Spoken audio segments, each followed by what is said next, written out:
नमस्कार। मैं अरुण कुमार पांडे। आप देख रहे हैं अरुण पांडे की बात।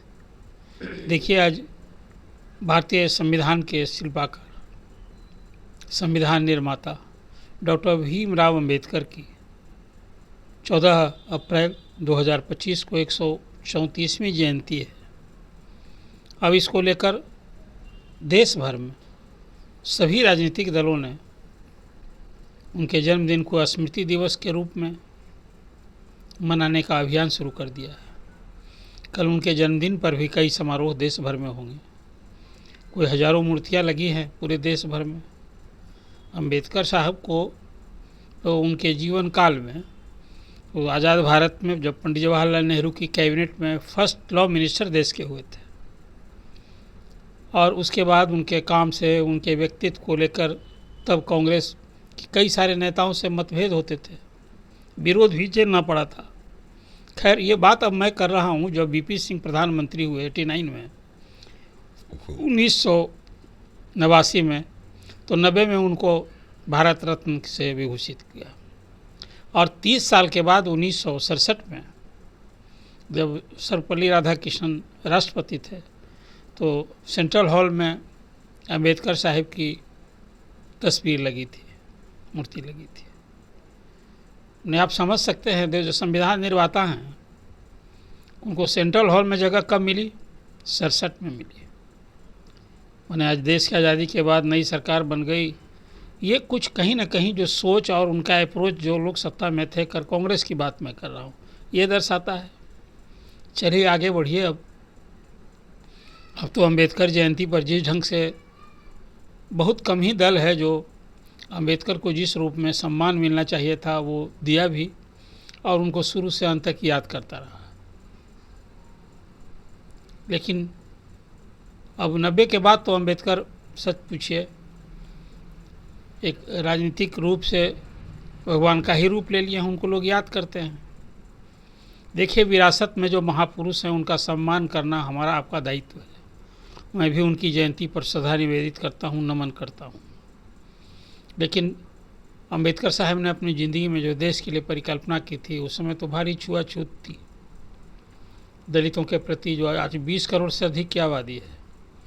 अब तो लोकसभा, विधानसभा, सब जगह आरक्षण है अनुसूचित जाति जनजाति के लिए। कोई 131 सांसद हैं और अभी फिर परिसीमन होगा। अगली बार जब लोकसभा विधानसभा के चुनाव 2029 से शुरू होंगे तो सीटें में भी बढ़ जाएंगी, तो महिलाओं का भी प्रतिनिधित्व बढ़ेगा, उसमें दलित वर्ग की भी महिलाएं आएंगी उसी अनुपात में। 33% जो रिजर्व सीट हैं उसी में 33% महिलाओं का प्रतिनिधित्व बढ़ेगा, और सीटें भी बढ़ने वाली हैं। तो ये कुछ हुआ। लेकिन आज दलितों के उत्थान, सामाजिक उत्थान, उनके शैक्षणिक उत्थान, उनके आरक्षण के लिए जो व्यवस्था की गई है, उसके बाद उनकी सामाजिक आर्थिक स्थिति कितनी बदली है, उस आरक्षण का किस हद तक लाभ मिला है, सरकारी नौकरियों में किस हद तक प्रतिनिधित्व। आज यही तो कारण है कि प्रमोशन में आरक्षण, नियुक्ति में तो है आरक्षण, प्रमोशन में आरक्षण एक अब कानूनी विवाद का मुद्दा बना हुआ है। अभी तो सुप्रीम कोर्ट ये मामला लंबित है, विचाराधीन है संविधान पीठ के समक्ष। पिछले वर्षों में जब ये एक तरह से कहिए कोर्ट से ख़त्म हो गया था, तो अटल बिहारी वाजपेयी की सरकार थी, उसको लागू की थी। फिर बाद में ये मामला कोर्ट में गया, सुप्रीम कोर्ट में। बिहार का ही मामला देखिए ना, सुप्रीम कोर्ट में मामला ये प्रमोशन में रिजर्वेशन का मामला है। इसमें तो अब सब प्रमोशन में उनका पोस्ट को सुरक्षित रखते हुए, जो अनुसूचित जाति जनजाति के लिए जो पद हैं, उसके बाद प्रमोशन का मार्ग प्रशस्त कर दिया गया, इस प्रत्याशा में कि जो सुप्रीम कोर्ट का फैसला आएगा उसके फलाफल पर निर्भर करेगा। आज मैं बात कर रहा हूँ कि सभी दल जो याद कर रहे हैं, आज बिहार में जनता दल ने याद किया। आज भाजपा समारोह था, मुख्यमंत्री उसमें थे, केंद्रीय मंत्री ललन सिंह थे, अशोक चौधरी थे, वो भीम सेना, इस तरह से करके आज बीजेपी ने भी उसी तरह से याद किया। आज पूरे देश भर में, यहाँ भी मार्च का आयोजन था, केंद्रीय मंत्री आए हुए थे, और कल राजद ने भी राज्य भर के सभी पंचायत स्तर पर कल अम्बेडकर साहब के स्मृति दिवस समारोह करने की ठानी है, तैयारी है पूरी। विपक्ष के नेता तेजस्वी यादव राघोपुर में दिखेंगे। तो कुल मिला जुलाकर आज जो अम्बेडकर साहब को लोग याद कर रहे हैं, ये सियासत हो रही है, इसके पीछे उनकी ध्येय उद्देश्य और मंशा को समझना होगा। श्रद्धा निवेदित करना ये तो करना ही चाहिए, लेकिन ये सब कुछ मेरी समझ है कि जब चुनाव नज़दीक है और दलित बहुत साधना है, तो अम्बेडकर के सम्मान के बहाने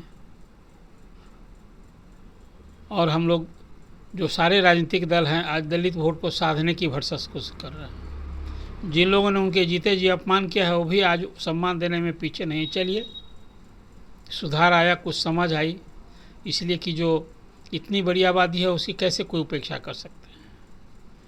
बहुत दल के लिए तो ये वोट बैंक है, ये जाति आधार है, चाहे वो बसपा हो या हो। अब तो यूपी में ही कहिए ना, बसपा का जनाधार किसका है, तो अब वो जगह ले ली है पीडीए करके समाजवादी पार्टी। बिहार में ही कभी 90 से जब चीफ मिनिस्टर बने लालू प्रसाद और उन्हें शोषित वंचितों की आवाज़ बने, आज भी वो राजनीति के एक धुरी बने हैं, उसमें पिछड़े दलित अल्पसंख्यक यही तो उनका जनाधार था। बाद के दिनों में जब नीतीश कुमार ने जगह ली तो उन्होंने अति पिछड़ों को गोलबंद किया और दलित में भी दलित महादलित का 2 वर्ग बनाया। महादलितों पर डोरा डाला, उनका समर्थन मिला उनको। तो कुल मिला जुलाकर आज अम्बेडकर साहब की जो जयंती मना रही है, इसके बहाने सभी दल दलितों को का वोट साधने मात्र के लिए ही ज़्यादा ये सब कुछ हो रहा है। अदरवाइज जो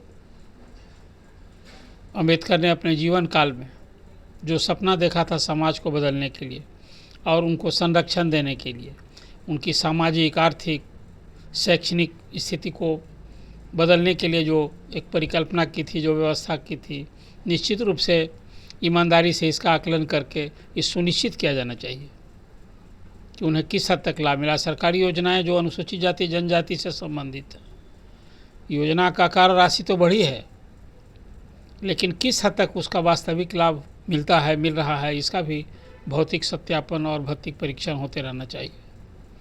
आज उन लोगों के लिए छात्रवृत्ति की योजना है या नामांकन की सुविधा है, तो सीटें भरी नहीं जाती हैं, ये शिकायत है। सरकारी नौकरियों में भी उनके लिए पद जो सुरक्षित होते हैं वो भी भरे नहीं जाते हैं। आखिर ये क्या कारण है? इस सब की समीक्षा होनी चाहिए। हम अम्बेडकर साहब को याद करते हैं जयंती पर, तो उनकी इन सब उनकी जो परिकल्पना थी, जो उनकी चाहत थी, जो वो चाहते थे, इसको पूरा करने की दिशा में और निश्चित रूप से सभी राजनीतिक दल की यदि प्रतिबद्धता है तो ये करना चाहिए। आपको याद होगा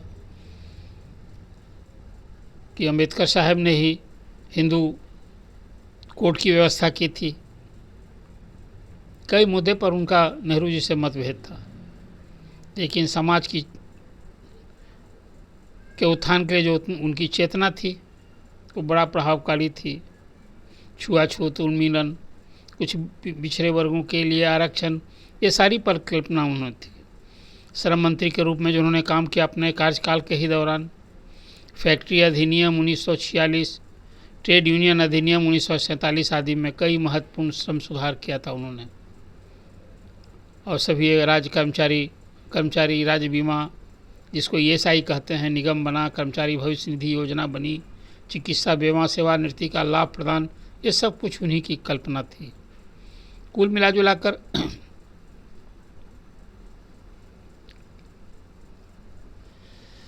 अम्बेडकर साहब ने राजनीतिक प्रयास भी किया, जिसमें स्वतंत्र भारत में चुनाव के माध्यम से संसद में अनुसूचित जाति जनजाति के प्रवेश सुनिश्चित करना, ये व्यवस्था उन्होंने लागू की थी। और फिर एक स्थिति ऐसी बनी थी कि उन्होंने बौद्ध धर्म अपना लिया था। ये सब भी एक आज समीक्षा की क्यों ऐसी व्यवस्था उन्हें करनी पड़ी थी। अभी नागपुर में उनका बड़ा आयोजन हुआ, अभी गए थे। उसके पहले तो लोकसभा में विपक्ष के नेता राहुल गांधी गए थे, फिर अभी प्रधानमंत्री भी गए हुए थे। जब नागपुर RSS का हेडक्वार्टर गए तो प्रधानमंत्री वहाँ भी गए थे, जहाँ अम्बेडकर साहब की मूर्ति है, वहाँ जो उनका पार्क है, सब कुछ गए थे, उनको उन्होंने याद किया। तो कुल मिला जुलाकर जाति के भेदभाव के खिलाफ जो उन्होंने पूरे जीवन में संघर्ष किया और सामाजिक सुधार, शिक्षा में सुधार के लिए जो उन्होंने कहा, महिलाओं के अधिकारों के प्रति जो उन्होंने हिंदू कोड बिल लाया, इसीलिए विरासत, विवाह और तलाक के मामले में महिलाओं को समान अधिकार प्रदान करने की कोशिश की। कोई किताब के लेखक ही भी थे वो।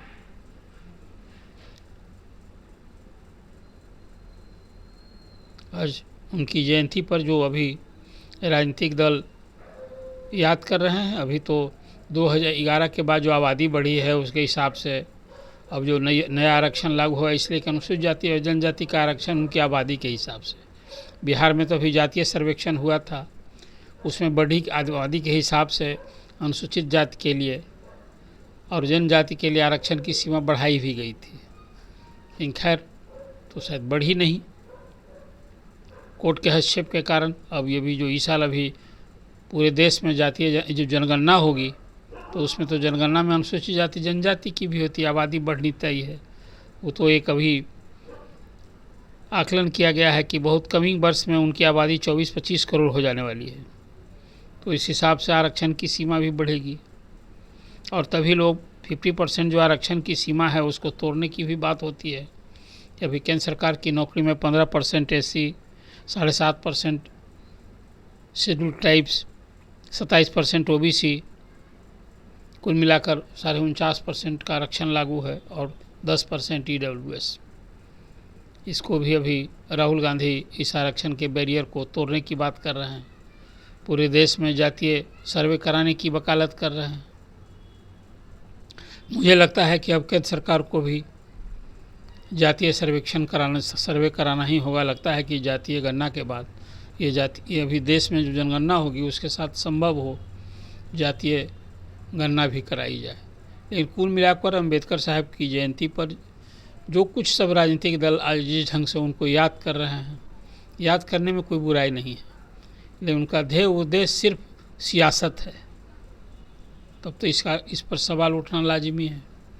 उस वर्ग के लिए, जिस वर्ग के लिए अम्बेडकर साहब ने उनकी सामाजिक चेतना जगाने, आर्थिक शैक्षणिक उत्थान की बात की थी, उस किस हद तक वो मकसद पूरा हुआ है, इसका भी चिंतन और आत्ममंथन किया जाना चाहिए और ईमानदारी से उसे लागू करने का प्रयास करना चाहिए।